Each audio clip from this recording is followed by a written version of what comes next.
Bagiku, setiap orang mempunyai kisah dan perjuangannya sendiri untuk menjadi lebih baik.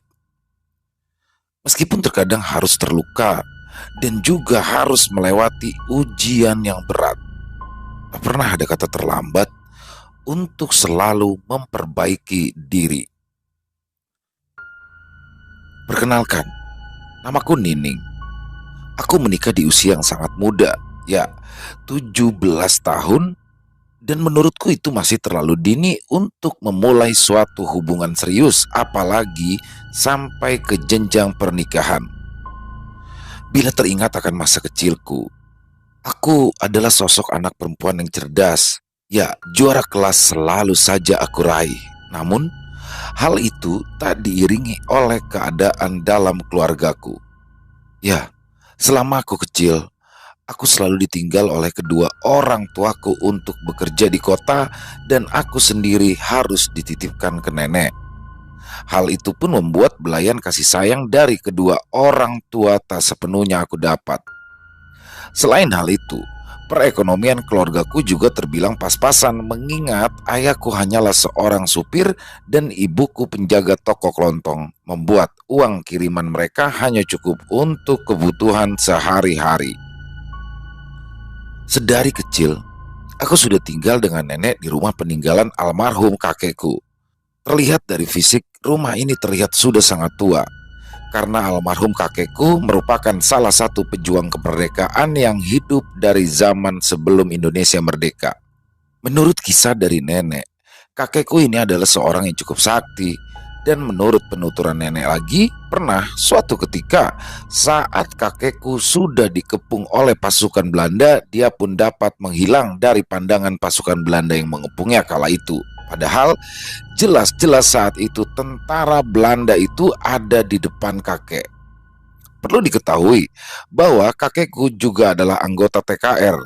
Sejatinya beliau adalah salah satu pejuang yang memerdekakan negara ini. Itulah sekilas tentang almarhum kakekku. Mengenai rumah yang sudah aku tempati bersama nenek ini memang memiliki aura yang sangat berbeda. Menurut cerita dari nenek, dulu jika kakek sedang ada keperluan di Jakarta, biasanya kakekku mengajak nenek dan anak-anaknya yaitu ibuku serta paman-pamanku untuk dibawa serta ke Jakarta. Saat itu yang ada dalam pikiran kakekku, daripada rumah itu kosong ya lebih baik dikontrakan, karena letak rumah kakek yang strategis dan dekat dengan jalan raya, maka tak sulit untuk mencari calon penyewa. Pernah sewaktu-waktu ada pendatang dari Jawa Tengah yang menyewa rumah tersebut. Mereka sekeluarga berniat menyewa selama 1 tahun. Tapi baru 1 minggu mereka menempati rumah tersebut, tiba-tiba saja mereka mengurungkan untuk meneruskan tinggal di rumah itu. Mereka menuturkan bahwasanya mereka sudah tidak kuat tinggal di rumah tersebut karena sering diganggu oleh makhluk tak kasat mata. Sehingga mereka sekeluarga pun sempat tidur di dalam satu kamar karena merasa sangat ketakutan. Padahal rumah kakekku ini lumayan besar dan terdapat juga beberapa kamar dan ruang tamu beserta ruang tengah yang cukup luas. Setelahnya memang sudah banyak juga yang mengontrak, namun lagi-lagi hal yang sama terjadi. Ya, mereka selalu memutuskan di tengah jalan masa sewa. Mendapati hal itu, kakekku pun tak dapat berbuat apa-apa dan pasrah. Hingga akhirnya kakekku pun memutuskan untuk saudaranya saja yang menempati rumah, dan alhamdulillah mereka semua baik-baik saja. Itulah kilas balik tentang rumah masa kecilku. Dan kini aku mulai beranjak dewasa, dan atas desakan orang tualah yang menginginkan kehidupanku untuk jauh lebih baik. Mau tak mau, membuatku pun harus menuruti sebuah perjodohan, dan selama 2 tahun itu kami bertaruh. Selama itu pula kita saling mengenal, meskipun ku akui belum sepenuhnya. Waktu pun berlalu begitu cepat, hingga di tahun 1996 ia pun resmi meminangku menjadi istri. Saat itu tak ada acara besar-besaran, karena kami memang sudah merencanakan acara pernikahan yang berlangsung secara sederhana. Dan hal yang tak pernah aku sangka-sangka itu pun terjadi, di mana aku merasa belum sepenuhnya siap menjadi seorang istri. Aku dituntut menjadi sosok wanita dewasa yang harus mengerti akan pekerjaan ibu rumah tangga. Dan beruntungnya, suamiku adalah seorang pria yang pengertian akan banyaknya kekuranganku. Dia selalu ada untuk membantuku bila aku menemui banyak masalah dalam berumah tangga. Singkat cerita, aku pun akhirnya mengandung anak pertama. Kala itu juga bertepatan dengan niatan kami untuk pindah. Ya, nenek berniat untuk menjual rumahnya. Dan menurut orang tua zaman dulu, jika perempuan hamil disarankan untuk tidak pindah rumah. Pamali katanya. Akan tetapi dikarenakan ada satu hal lain yang tidak bisa kujelaskan di sini, akhirnya kami pun memutuskan untuk pindah. Dan saat itu, nenekku menyuruhku agar membawa tanah dari rumah awal ke rumah yang akan kami tempati. Entah apa alasannya, nenek pun tidak pernah memberitahuku. Sudah, kamu lakukan saja. Jangan banyak tanya. Ini juga untuk kebaikanmu dan juga untuk keluarga kecilmu nantinya, ucap nenek. Aku pun menurutinya. Ya, memang sudah sejak dulu bila nenekku menyuruh melakukan sesuatu, dia tidak pernah memberitahu apa alasannya. Karena memang nenekku ini adalah seorang paraji yang notabene suka menolong orang dengan ikhlas tanpa berharap imbalan. Bahkan nenekku pun mampu mengusir kuntilanak yang suka menunggu orang yang ingin melahirkan. Paraji di sini yang dimaksud adalah dukun beranak ya. Kalau zaman dulu karena masih jarang ngebidan, disebut dukun beranak, itu adalah paraji. Hingga aku pun tidak pernah meragukan apa yang selalu diperintahkan oleh nenek. Singkat cerita, akhirnya kami pun pindah. Dan saat itu aku sekeluarga memboyong ibu dan nenek agar ikut tinggal bersamaku. Sebenarnya nenek sudah menyuruhku dan suamiku untuk mencari rumah untuk dibeli dari hasil penjualan rumah sebelumnya. Namun karena membeli rumah itu membutuhkan waktu, maka untuk sementara kami memutuskan untuk mencari rumah kontrakan. Setelah didapat, ternyata lokasi rumah kontrakanku itu bersampingan dengan sebuah kuburan keluarga. Di situ terlihat sebuah dapur dan kamar mandi sejajar dengan pintu masuk ke area pekuburan. Sebenarnya dalam hati kecilku, aku agak keberatan untuk pindah ke kontrakan itu. Namun karena ada nenek di sampingku, maka hilanglah semua kekhawatiranku. Selain itu, letak kontrakan tersebut cukuplah strategis untuk suamiku bekerja dan ibu yang berjualan. Sedangkan nenekku, nampaknya dia nyaman-nyaman saja dengan kontrakan tersebut. 2 bulan sudah kami menempati kontrakan itu, dan kehamilanku kini sudah memasuki bulan ke-6. Kala itu aku sempat mengobrol dengan salah satu tetanggaku yang sudah lama tinggal di sana. Menurut dia, walaupun kuburan yang terletak di samping kontrakanku itu adalah kuburan keluarga, namun kebanyakan yang meninggal lalu dikuburkan di situ disebabkan oleh hal-hal yang tidak wajar. Contohnya seperti sakit karena diguna-guna, meninggal karena kecelakaan, dan juga hal lainnya. Segeralah di sini aku langsung memberitahukan ke nenek tentang hal itu. Nih, kata Cok Iroh, tetangga kita itu, kuburan di sebelah itu banyak yang meninggal. Meninggalnya gak wajar. Nining jadi takut nih.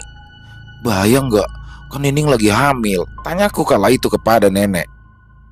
Insya Allah gak apa-apa. Asal kita kalau mau berbuat baik dan selalu berdoa, insya Allah kita akan selamat, ucap nenekku mencoba menenangkanku. Kalau di belakang kontrakan kita gimana nih? Di situ kan banyak pohon bambu, apalagi di bawahnya ada kali besar. Nining jadi suka takut kalau ke dapur nih, tanyaku lagi. Mau dimanapun, tempatnya pasti ada penghuninya. Selama kita selalu berdoa, insya Allah kita akan selalu dilindungi oleh Yang Maha Kuasa, jelas nenekku. Ya, begitulah nenekku. Tak pernah ia menampakkan ketakutan terhadap tempat-tempat yang menyeramkan. Dia selalu yakin selama kita tidak melanggar norma-norma dan selalu berdoa, maka kita akan selalu dilindungi oleh Allah Subhanahu wa Ta'ala. Di keesokan harinya, aku masih ingat betul. Hari itu adalah hari Kamis malam Jumat. Sesudah asar, tiba-tiba ada tetanggaku yang mempunyai bayi berumur 4 bulan datang ke rumahku. Saat itu dia berniat untuk menitipkan bayinya padaku. Assalamualaikum, Teh Nining. Maaf sebelumnya, kalau tidak merepotkan, saya mau menitip bayi saya sebentar. Pinta tetanggaku. Ya, dia bernama Desi, tetangga dekat rumahku, dan bayinya yang bernama Angga. Kami memang sudah cukup dekat. Ah, iya Teh Desi, nggak apa-apa. Sini, Angganya bawa masuk. Emangnya Teh Desi mau kemana sore-sore? Tanya aku. Ini, saya mau nyamperin bapaknya si Angga. Sudah 2 hari nggak pulang-pulang, jawab Desi. Ya, suami Desi bekerja di terminal sebagai pencuci bus.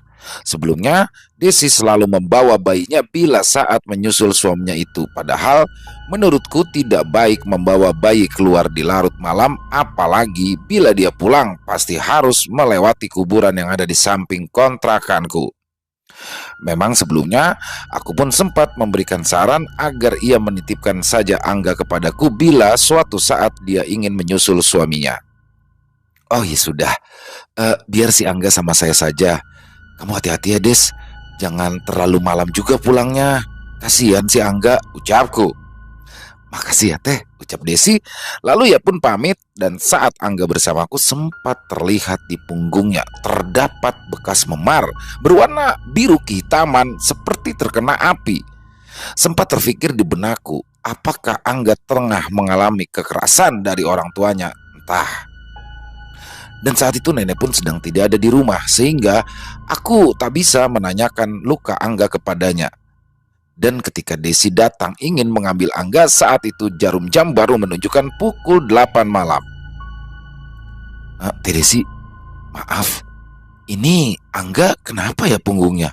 Kok kayak ada bekas luka hitam? Tanya aku. Iya Teh, ini mah sebenarnya sudah mendingan. Dia sudah gak rewel lagi, jawabnya. Loh, memangnya kenapa? Ya, kok bisa seperti ini? Tanyaku lagi. Sudah seminggu Teh. Waktu itu pas saya lagi nyamperin suami ke terminal, Angga kan saya bawa. Nah, terus pulangnya kebetulan jam 12 malam. Pas saat lewat kuburan, si Angga tiba-tiba aja nangis kejer, kayak kesakitan. Nah, saya lihat di punggungnya, tahu-taunya ada bekas luka. Padahal sebelumnya nggak ada. Saya juga nggak tahu kenapa. Padahal saya juga gendongnya biasa, nggak ada kejadian apa-apa, ungkap Teh Desi. Nah, terus sudah dibawa ke rumah sakit belum? Diperiksa gitu? Tanyaku lagi. Ya saya cuma bawa ke Abah karena soalnya kalau dibawa ke rumah sakit masa yang nggak ada duit. Kata si Abah juga, ya si Angga sawan. Terus sudah dijampi-jampi kemarin sama si Abah. Katanya lagi. Mendengarkan hal itu aku pun tidak memaksakan Desi untuk ke rumah sakit. Yang pasti aku akan selalu berdoa untuk kesembuhan Angga. Dan tidak ada kejadian yang buruk di kemudian hari juga padanya. Malam harinya, sekitar jam 10 malam, tiba-tiba saja aku merasakan pusing dan sakit di bagian perut. Ya, saat itu untungnya nenekku belum tertidur. Dia pun menemaniku bolak-balik ke kamar mandi. Dan saat di dalam kamar mandi, tiba-tiba terdengar seperti ada suara hembusan nafas di luar. Ya, suara itu terdengar jelas seperti berada di samping telingaku. Seketika saja langsung aku berteriak memanggil nenekku. Nih, masih di luar kan? Tanyaku. Iya, jawab nenek singkat dan mendengar suara nenek membuat aku sedikit lega. Dan ketika kesekian kalinya aku harus ke kamar mandi kala itu, terdengar juga suara seperti wanita yang tertawa cekikan. Langsung saja aku menatap nenekku yang masih menemaniku ke kamar mandi. Dan nenek pun hanya berkata kala itu, "Sudah, gak usah didengar," ucap nenek. Setelah bolak-balik ke kamar mandi, akhirnya aku pun bisa beristirahat dan memejamkan mataku. Anehnya, di saat itu, ibu dan suamiku nampak tertidur dengan pulas. Ya, aneh seperti terkena sirep. Mereka seakan-akan tak mendengar rintihanku di malam itu. Dan di pagi harinya, aku pun masih merasakan perih di perutku. Dan suamiku yang mengetahui hal itu pun segera membawaku ke rumah bidan yang biasa memeriksaku. Namun saat itu aku harus dirujuk ke rumah sakit khusus karena fasilitas yang kurang memadai di rumah bidan. Ya, jarak antara rumah bidan ke rumah sakit memang cukup jauh sehingga selama di perjalanan aku pun harus menahan pusing dan sakit di perutku. Setibanya di sana, saat itu dokter yang memeriksakanku pun mengharuskan aku untuk dirawat inap karena selain tekanan darahku yang cukup tinggi, usia kandunganku pun masih terbilang muda. Sehingga aku pun harus dirawat agar kondisi kandunganku aman. Aku pun lalu ditempatkan di ruangan kelas 3. Dan posisi tempat tidurku kala itu lurus ke arah pintu dan tepat di kepalaku sebelah kiri terdapat sebuah jendela yang sedikit terbuka. Malam hari pun tiba, dan saat itu suamiku berada di musola sedangkan aku di ruangan sendirian. Saat itu aku merasa lampu di kamar itu tidaklah begitu terang. Ya, biasanya kamar pada rumah sakit yang aku ketahui biasanya sangatlah terang. Dan di tengah lamunanku itu tiba-tiba saja hujan turun dengan derasnya disertai angin kencang dan juga petir yang menggelegar. Suasana di kamar itu pun membuatku sedikit merinding. Tak kusangka seketika lampu di ruangan itu mati. Gelap semua. Tapi syukurnya hal itu pun tidak berlangsung lama. Ya, aku sempat merasa lega karena di saat gelap itu aku seperti merasakan sesak dan sulit untuk bernafas. Dan tak lama kemudian, aku pun melihat suster yang akan memeriksaku. Aku pun berniat untuk meminta bantuannya agar memanggilkan suamiku. Namun, ketika aku panggil, dia pun nampak tidak mendengar panggilanku. Dan ketika suster itu kembali melewati kamarku lagi, segera aku memanggilnya kembali. Namun lagi-lagi, ia tidak mendengarkan suaraku. Aneh. Suster itu nampak bolak-balik melewati kamarku, tapi saat aku memanggilnya, dia seperti tidak menggubris panggilanku. Dan hingga tak lama kemudian akhirnya suamiku pun muncul dari luar ruangan, tapi dengan wajah yang nampak pucat. "Ayah dari mana sih? Kok lama banget? Serem sendirian di kamar," tanya aku kesal. Anu bun, tadi di depan itu ramai. Soalnya katanya ada suster yang meninggal. Jadi ayah lama deh di sana karena penasaran dan akhirnya ngobrol sama Sapam, jawabnya. "Yang bener ya," ucapku terkejut. "Iya bun, itu suster yang tadi udah bantu kita saat kamu baru masuk ke kamar ini," jelas suamiku. Mendengar hal itu aku pun langsung terkejut ya, karena baru saja suster itu terlihat bolak-balik melewati kamarku. "Ayah jangan bercanda orang suster itu baru aja mondar-mandir lewat sini," jelasku tegas. "Bener bun, ngapain ayah bohong?" jawab suamiku lagi. Seketika aku pun langsung merinding mendapat penjelasan dari suamiku saat itu. Seketika aku pun meminta suamiku untuk selalu menemaniku saat itu juga, dan aku memintanya untuk besok segera membawaku pulang. Ya, aku sungguh merasa ketakutan berada di rumah sakit ini mengingat kondisiku yang sedang mengandung dengan tekanan darah yang tidak normal. Malah akan membuatku semakin memburuk bila harus berlama-lama di sini. Di esok harinya, ibu dan nenekku pun tiba untuk menjengukku.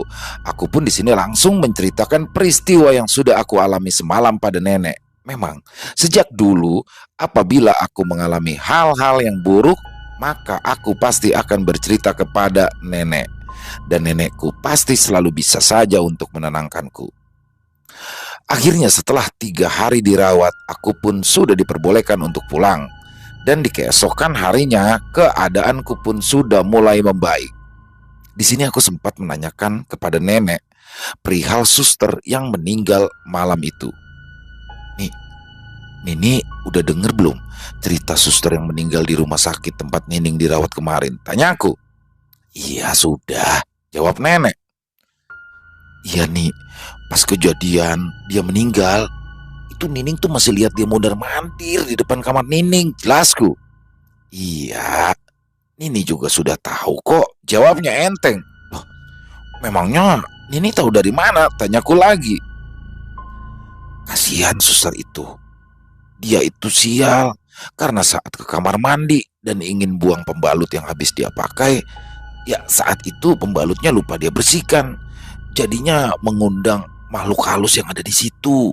Nah, pas suster itu ingat sama pembalut yang lupa ia bersihkan, dia balik lagi ke kamar mandi itu. Nah, pas sampai di kamar mandi itu lagi, dia ngeliat kuntilanak lagi ngejilatin pembalut yang ia buang. Dia kaget, langsung dah terkena serangan jantung. Jelas nenekku. Apa iya nih? Kok Nini bisa tahu kejadiannya? Tanya aku penasaran. Dan di sini ia tidak menjawab pertanyaanku, dia hanya tersenyum kecil dan mengatakan padaku untuk tidak usah memikirkannya. Sudah, sekarang kamu jaga kandunganmu. Jangan mikir yang berat-berat, pesannya padaku. Dan di keesokan harinya, ibu beserta nenek berencana pergi ke Bandung untuk menghadiri acara hajatan saudaraku selama 3 hari. Nining, ibu sama nenek pergi dulu ke Bandung. Nah, kamu hati-hati di rumah. Jangan kerja yang berat-berat, ucap ibuku. Ya bu, hati-hati di jalan, balasku. Dan saat itu hanya ada aku dan suamiku yang berada di rumah. Dan di malamnya, tiba-tiba aku kembali merasakan sakit di perutku.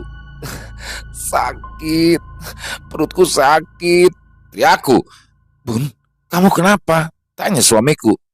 Gak tahu, sakit, ucapku. Kita ke rumah sakit ya. Eh, kita ke rumah sakit aja, ajak suamiku.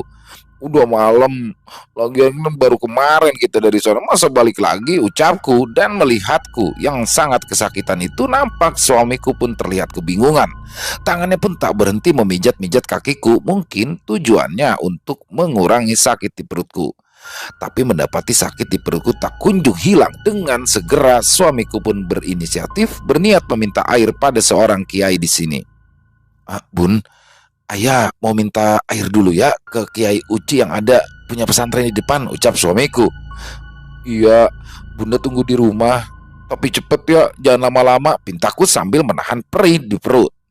Dan tanpa membuang waktu, segera suamiku pun bergegas pergi menuju rumah Kiai Uci yang mempunyai pesantren di dekat kontrakanku. Akhirnya, tidak sampai 5 menit, suamiku pun tiba di depan rumah Kiai Uci. Assalamualaikum. Assalamualaikum, salam suamiku. Nampak seorang santri yang membukakan pintu di rumah itu. Waalaikumsalam, jawab sang santri. Maaf, apa Abah Uci ada? Tanya suamiku. Ada di dalam, ada perlu apa? Tanya sang santri. Ini, saya mau minta air soalnya istri saya sakit, pinta suamiku. Dan saat itu nampak sang santri tersebut menyuruh suamiku untuk masuk ke dalam. Dan tak berapa lama akhirnya Abah Uci pun keluar. Assalamualaikum, gimana? Ada yang bisa saya bantu? Tanya Kiai Uci. Waalaikumsalam Abah, saya mau minta air soalnya istri saya sakit perut, pinta suamiku. Memangnya istrinya kenapa? Tanya Kiai Uci. Duh, nggak tahu bah. Tadi tiba-tiba saja perutnya katanya sakit. Kebetulan dia sedang mengandung. Takutnya kenapa-napa bah. Mohon tolong bah, ucap suamiku lagi. Baik, tunggu di sini ya. Abah mau ke dalam dulu, ucap Kiai Uci. Dan sekitar setengah jam kemudian, Kiai Uci pun kembali lagi dengan membawakan sebotol air di tangannya. Segera, suamiku pun mengucapkan banyak terima kasih kepada Kiai Uci. Terima kasih bah sudah membantu saya. Ya, sama-sama. Nanti kalau ada apa-apa, kabari saja Abah lagi ya, jelas Kiai Uci. Sesampainya di rumah, suamiku pun langsung memberikan air yang sudah dibawanya dari Kiai Uci. Dan setelah meminumnya dengan seketika, alhamdulillah sakit perutku pun hilang. 3 hari kemudian, setelah ibu dan nenekku pulang, aku pun langsung menceritakan peristiwa itu kepadanya. Akhirnya, melihat aku yang selalu saja diganggu di rumah kontrakan ini, nenek pun menyuruh suamiku untuk segera mencari kontrakan yang baru. Ya, mungkin nenek kasihan melihat aku selalu diusili oleh makhluk halus yang berkeliaran di sekitaran kontrakanku. Tak lama, akhirnya suamiku pun berhasil mendapatkan kontrakan baru. Kami pun segera pindah untuk mengisi rumah kontrakan tersebut. Letaknya tidak begitu jauh dari kontrakanku yang lama, namun posisinya lebih ke depan sehingga lebih ramai dan aman. Sekilas, rumah kontrakan baruku ini nampak seperti bangunan yang baru, namun yang ku ketahui, kontrakan tersebut jarang ada yang menempati karena dulu saat aku masih di kontrakan yang lama, aku sering melewati kontrakan tersebut. Setelah beberapa bulan menempati rumah kontrakan yang baru, aku pun mulai kerasan tinggal di sana. Tak ada satupun kejadian yang aku temui hingga suatu hari Ada sesuatu yang membuatku gusar. Saat itu suamiku berkata, "Jaga kandunganmu ya Bun, jangan kerja yang berat-berat. Biar ayah saja yang mengerjakan semua pekerjaan rumah. Apalagi sekarang usia kandungannya sudah mendekati 9 bulan." Pesan suamiku penuh kasih sayang. Namun di situ, aku kemudian berubah menjadi muram. Ya, aku sebenarnya mengalami hal yang telah membuatku gusar.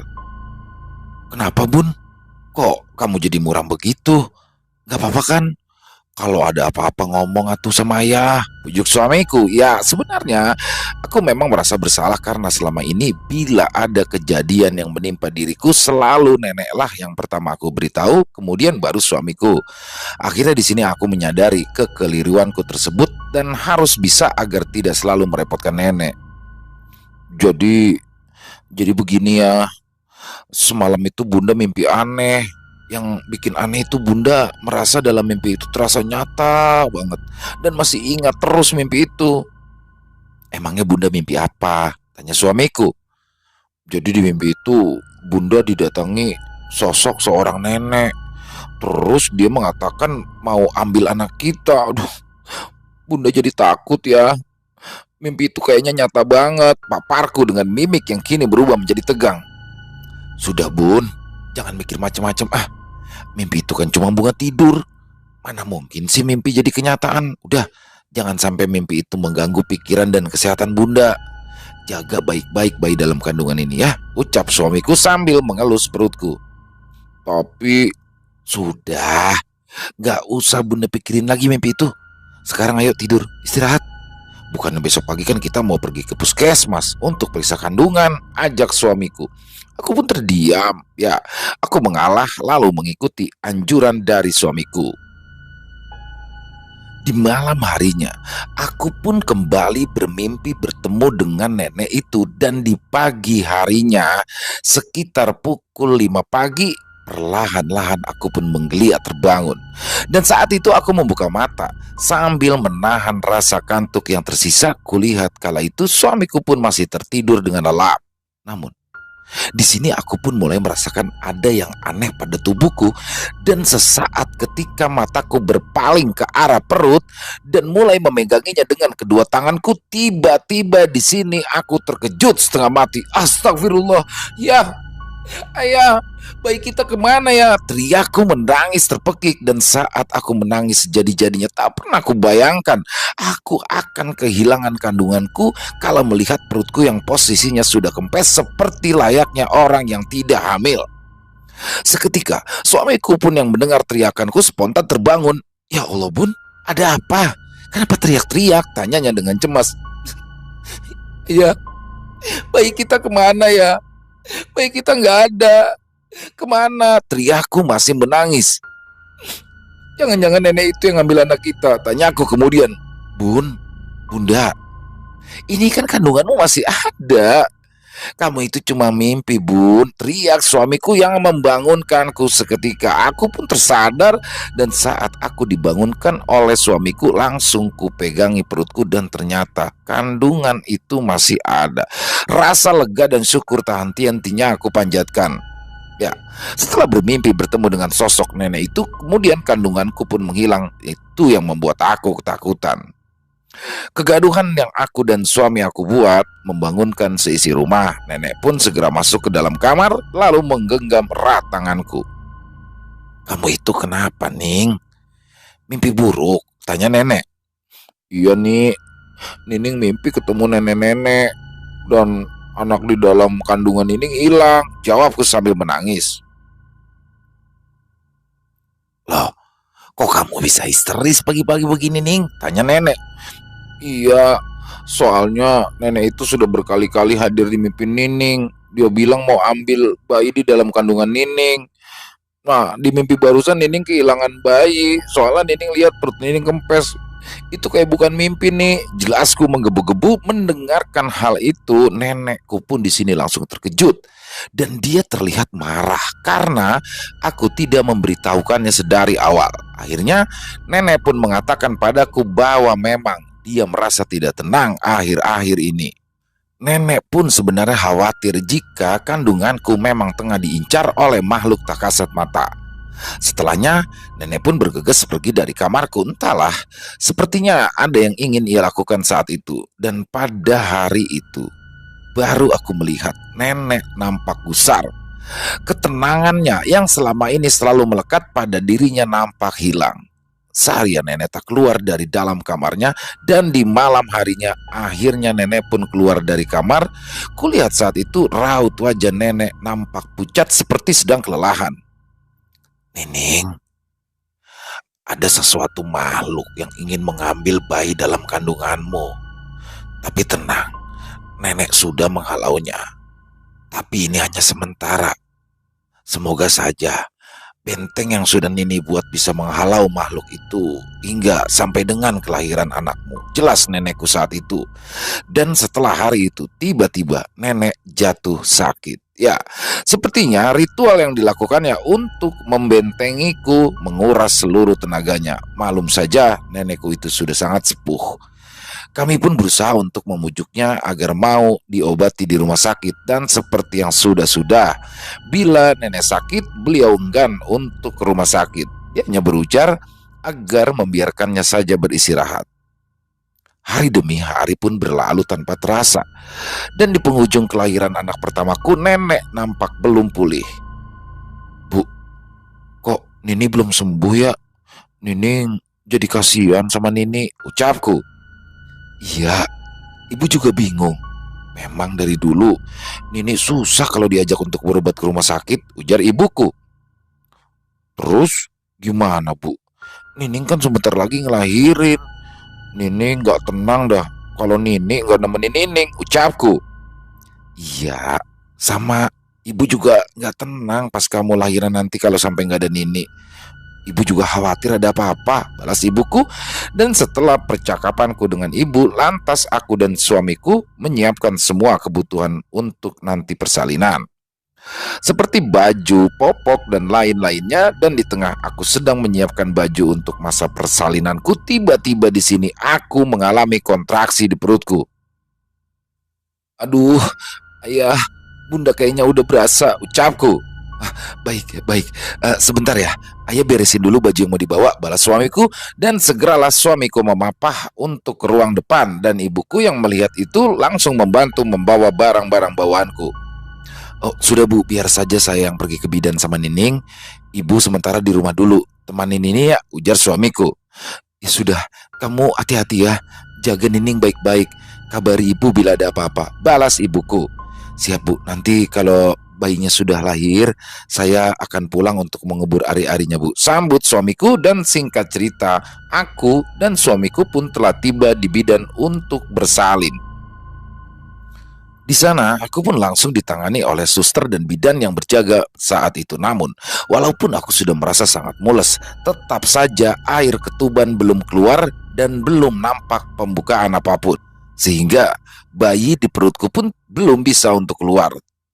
Tapi tiba-tiba saja, nenek dan juga ibuku pun menyusulku ke rumah bidan tersebut. Ya, sepertinya nenek memaksakan dirinya untuk menemaniku. Di situ dia merasa jika ia melihat ada sesuatu yang tidak beres akan menimpa diriku dan kandunganku.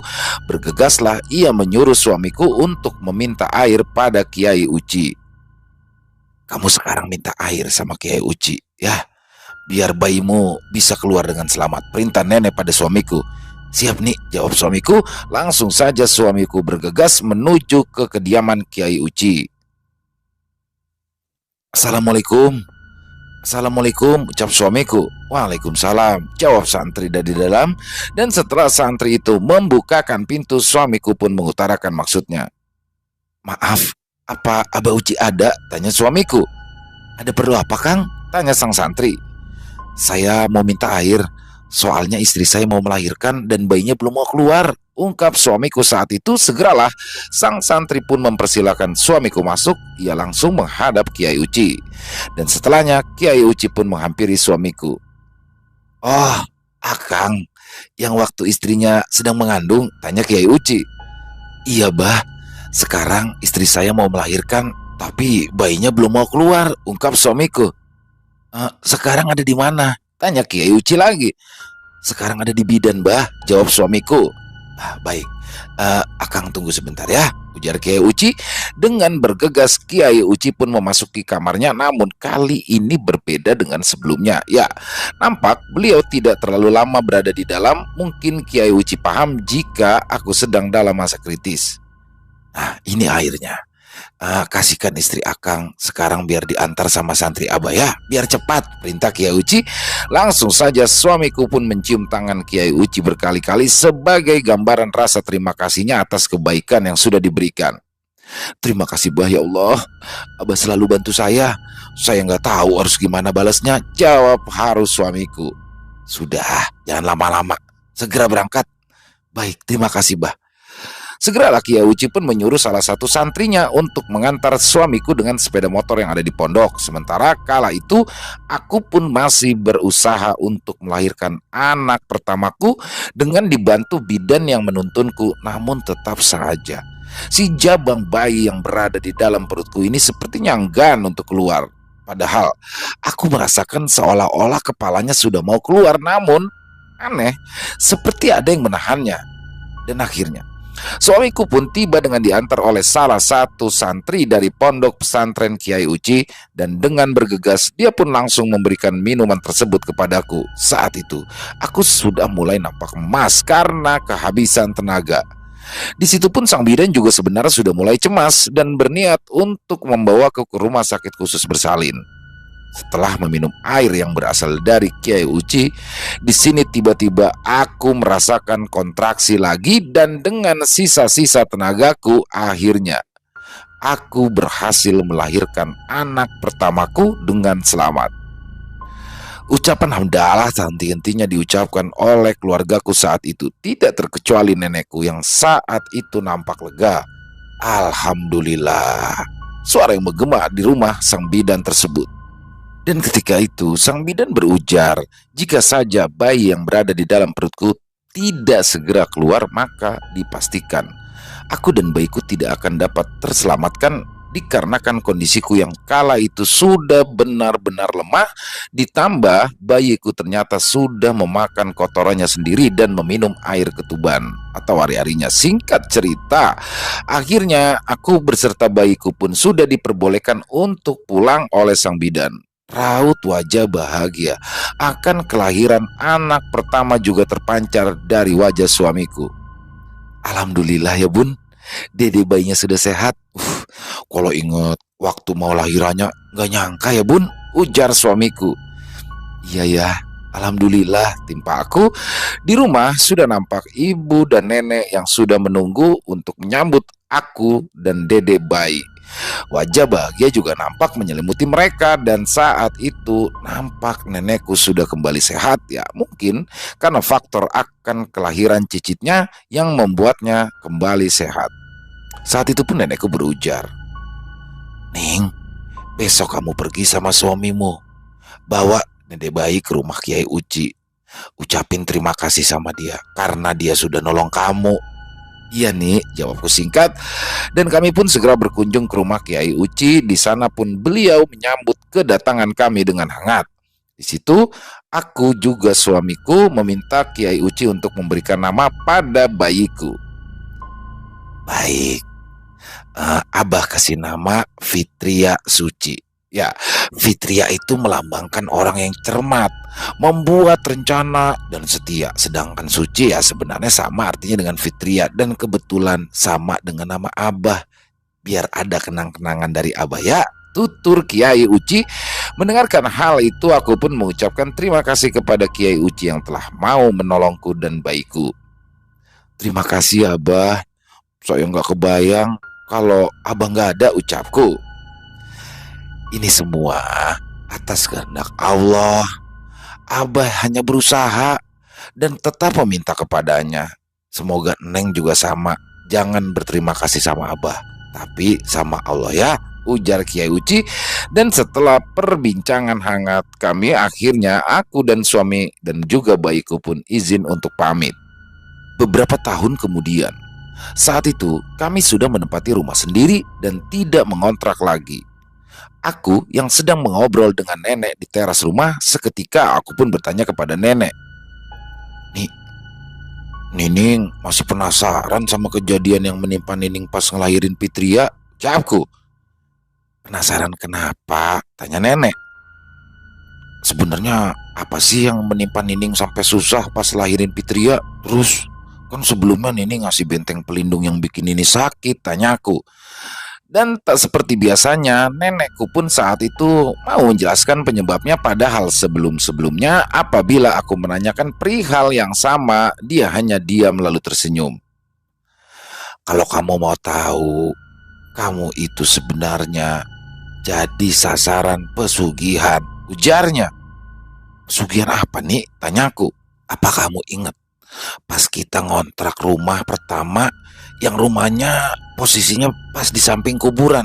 Nah, pemilik rumah kontrakan itu pelaku pesugihan dan korbannya adalah yang ngontrak di rumahnya.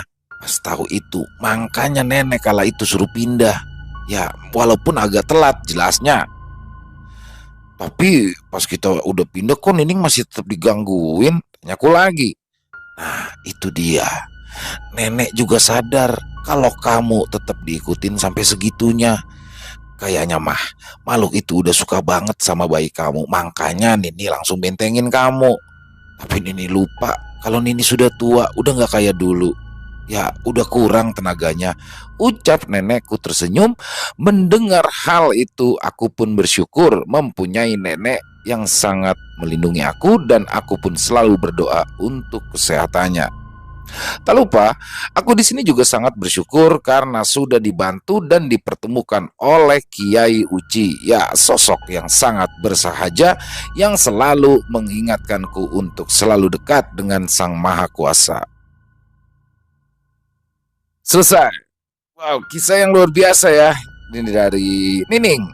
Dari Nining di Sukabumi. Ini adalah kiriman dari salah satu subscriber kita ya, Nining di Sukabumi. Terima kasih kisahnya, perjalanan hidupnya untuk melahirkan anak pertama yang akhirnya dinamakan dengan nama Fitria Suci. Kalau orang Sunda tuh agak susah ya ngomong F, jadi Fitria ya, saya Fitria Suci. Ya, karena saya ada darah Sunda juga, darah Banten ya. Jadi luar biasa, dan banyak sekali hikmah yang bisa kita ambil di kisah ini ya, dari kisah itu. Dan luar biasa sang nenek dan Kiai Uci. Dan sebenarnya mungkin gini ya, kenapa alasan banyak orang-orang pintar kayak Kiai atau Ustadz yang menolong kita pada saat kita terkena hal-hal yang aneh ya, yang di luar nalar. Mereka itu tidak mau menyebutkan kenapa, walaupun kita sebenarnya juga penasaran ya. Nah, ini salah satunya adalah agar jangan sampainya terjadi fitnah atau berburuk sangka, yang mana itu akan menjadi dosa. Jadi biasanya orang-orang pintar itu, kiai atau ustadz lah terutama ya, mereka hanya akan meminta kesembuhan tanpa harus tahu karena apa, karena siapa gitu, seperti yang tadi sudah disebutkan oleh dalam kisah itu ya di akhir. Jadi intinya adalah meminta kesembuhan saja. Itu sih alasan mereka kebanyakan ya, karena memang kebanyakan tuh bilang yang penting sembuh, udah selesai gitu. Jadi itu mungkin itu sedikit hikmah yang bisa kita ambil dari kisah yang barusan, dan mungkin ada hikmah-hikmah lain yang banyak yang bisa kita ambil, dan yang buruknya dibuang saja, dibuang saja. Dan saya setuju sekali dengan Kiai Uci tadi bahwa jika semuanya itu terjadi atas kehendak Allah Subhanahu wa taala. Jadi ya intinya dari seluruhnya bukan karena siapa, tapi karena Allah. Udah, itu keren banget tuh deh. Silakan buat teman-teman mungkin yang punya komentar lain, silakan bisa tulis di kolom komentar, ataupun hanya untuk sekedar saling menyapa, silakan. Insya Allah kami akan membalasnya satu persatu. Dan buat yang suka dengan videonya, silakan bisa di-share linknya ke teman-teman semua, dan juga bisa diklik tombol like, tombol jempolnya. Dan yang buat yang belum subscribe, jangan lupa diklik tombol merah subscribe-nya agar teman-teman selalu mendapatkan notifikasi dari konten-konten yang akan kami upload selanjutnya. Untuk Extreme Movie di jam 7 malam setiap harinya, dan untuk Ilo Bercerita itu di jam 10 setiap malamnya. Cuma kemarin kita agak telat ya untuk Ilo Bercerita. Dan buat teman-teman yang mungkin mau seperti Bu Nining ya, yang di Sukabumi, mau dibawakan kisahnya oleh kami di channel Extreme Movie maupun Ilo Bercerita, silakan bisa dikirimkan ke nomor telepon 087845094752. Kami ulangi, 0878 45094752. Ya, dan yang buat teman-teman yang mungkin sudah mengirimkan kisahnya ke kami, tapi kami belum sempat bawakan, harap bersabar ya, karena memang harus melewati proses penggarapan terlebih dahulu. Tergantung juga dari tingkat kesulitannya. Jadi harap bersabar dan insya Allah kami akan membawakannya satu persatu. Dan di akhir kata, saya mengucapkan permohonan maaf apabila ada kesalahan saya dalam berkata-kata.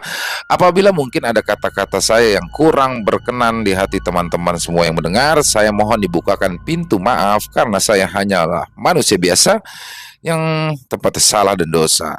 Dan sampai jumpa lagi di konten-konten kami selanjutnya yang tidak kalah serunya, pasti tidak kalah horornya, masih bersama saya, Ilo.